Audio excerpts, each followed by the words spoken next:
Good morning guys, in front of me is REDMI Pad Pro and let me show you how to activate Google Backup.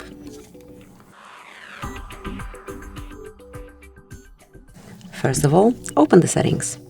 Then go to About Tablet, you will find this icon at the top of the list. Scroll down and click on Backup and Restore. Now go a bit lower, mark Backup, and here just mark info that you want to backup. So in my case it's everything, photos and videos along with other device data. Then select Confirm, and that's it, it is active. Click on Manage Backup to manage your backup, and as you can see, it will be done automatically over Wi-Fi after it's been idle and charging for 2 hours. However, if you want to backup it right now, just mark Backup Now. So that's it. Thank you for watching. Please subscribe our channel and leave the thumbs up.